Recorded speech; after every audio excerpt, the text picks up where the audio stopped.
Ever looked at an airplane and wondered, what keeps that thing up in the air? It's more than just the engines, that's for sure. Right. It's a whole network of systems most people don't even think about. We're talking fluid lines, fittings, the stuff that keeps everything flowing.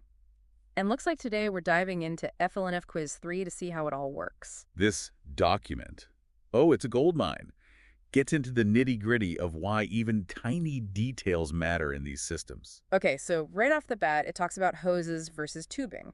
Why not just use pipes for everything? Seems simpler. Imagine trying to plumb your house with just rigid pipes, no flexibility at all. Oh, that'd be a nightmare.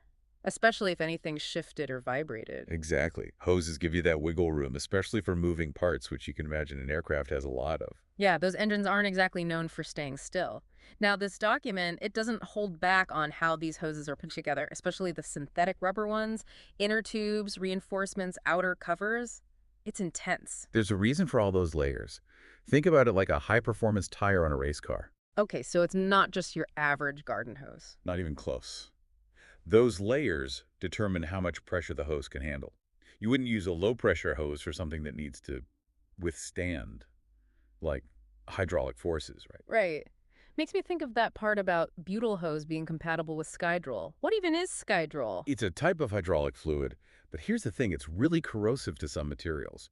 Wrong hose, you're talking disaster. So it's like using the wrong type of gas in your car might seem fine at first, but then, boom. Exactly.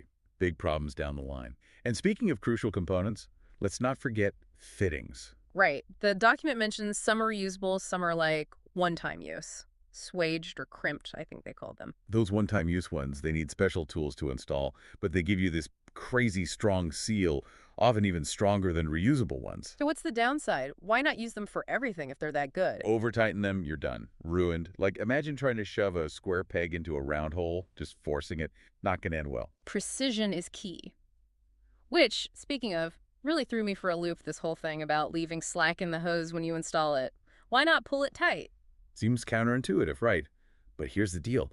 When fluid flows through, the hose changes shape, actually gets a little wider and shorter because of the pressure. So the slack is like built-in wiggle room. Exactly. Mm-hmm. Without it, you're basically asking for leaks or even a burst hose.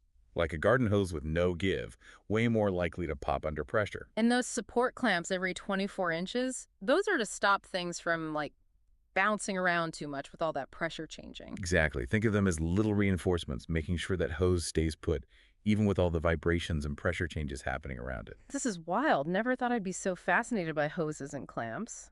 Oh, and then there's this thing called cold flow. Sounds kind of ominous. It's a sneaky one. Basically, you over-tighten those clamps we were just talking about. Which we shouldn't do. Got it. Right. But if you do, over time, that hose material, it can actually deform, kind of like squeezing a tube of toothpaste too hard. So over-tightening is like slowly crushing the life out of the hose. Pretty much. And that leads to leaks, which defeats the whole purpose. Man, who knew there were so many ways to mess up a hose installation? It's all about understanding how the materials react, isn't it? Absolutely. And speaking of materials, this document mentions Teflon, which is a whole other ballgame. Right, Teflon, the super slippery stuff. But why is that important for hoses and fittings? Teflon's low friction is a game changer, especially in systems where you want to reduce energy loss. It helps fluids move more efficiently, reduces wear and tear on everything. So it's like the difference between sliding a heavy box across a smooth floor versus a carpeted one. Exactly. Less friction, less effort, less wear and tear. But here's the kicker. Teflon actually takes a set over time. Takes a set. What's that mean? It's like, imagine a new pair of shoes. At first they're stiff, right? Yeah. But over time, they mold to your feet. Ah, they break in. Exactly. Teflon kind of does the same thing. It settles into its shape and becomes even more reliable over time. Pretty cool, huh? That is cool. Okay, last thing that caught my eye from this document, ley lines. Sounded kind of like a secret code on the side of these hoses. They might as well be. Those lines, dots, colors, they tell you everything you need to know about that specific hose. When it was made, what it's made of, even who made it. So it's like a fingerprint for each hose. Exactly. That way, you know you're using the right hose for the right job, no mix-ups, no accidents. It's all about that attention to detail. Speaking of details, even bending rigid tubing has specific rules in this document. It's not just about bending it into place, is it? Not at all. Think of it like this. You wouldn't want to drink out of a kink straw, would you? True, it'd be a pain. Same idea with tubing. Any kinks or flat spots, you're messing with the flow, weakening the structure. And the document emphasizes needing at least one bend between fittings. Why is that? Imagine a straight piece of tubing, fixed at both ends. Any movement or vibration, it's going to put a ton of stress on those connection points. Ah, I see. So that bend acts like a shock absorber. Exactly. It gives the tubing some flexibility to move without stressing the connections. Wow. So even in something as seemingly simple as bending a tube, there's a right way and a wrong way to do it.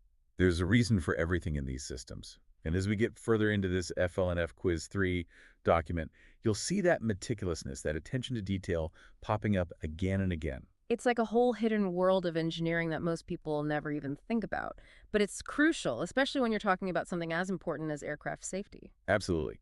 And that's what makes this deep dive so fascinating, uncovering all those hidden details that keep these systems running smoothly and safely. Okay, so we've talked about flexibility, giving things room to breathe, but this document goes even deeper, like with tightening fittings. It mentions starting a flareless fitting from where the nut just starts to bottom out. Why so specific?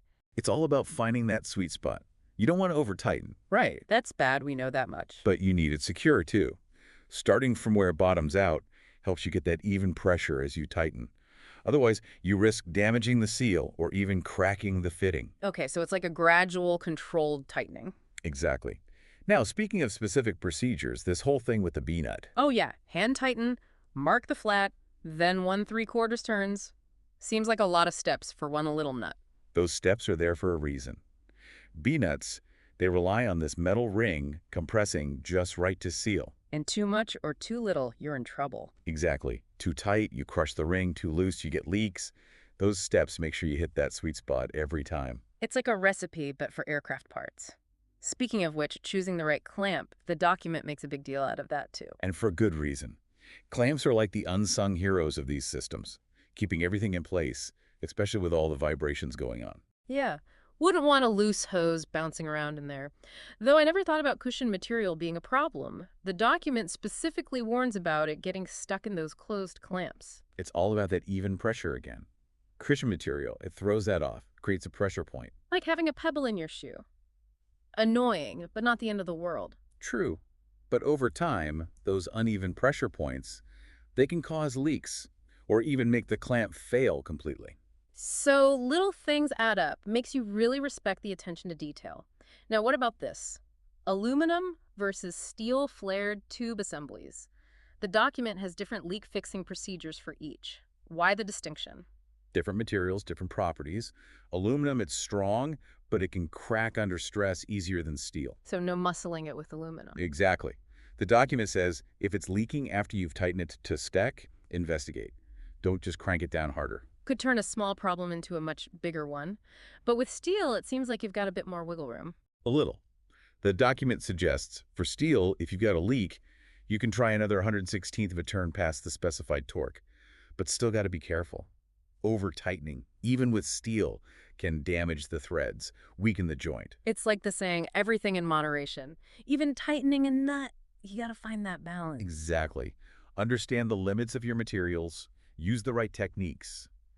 That's how you get a connection that lasts.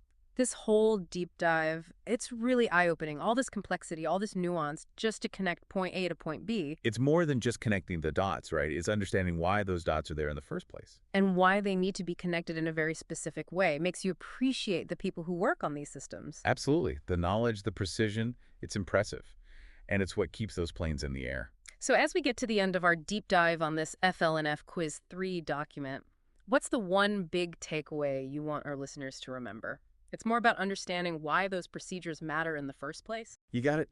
It's about respecting the systems, knowing that every turn of a wrench, every part you pick up, it all has a reason behind it. That's what I like about this FLNF Quiz 3 document. It's not just telling you what to do, it's giving you a peek into how the engineers who design this stuff, how they think. Exactly. It's that mindset, the attention to detail that makes all the difference. Whether you're building an airplane or, I don't know, putting together a bookshelf. Probably. Yeah, right. A wonky bookshelf, that's a safety hazard too, right?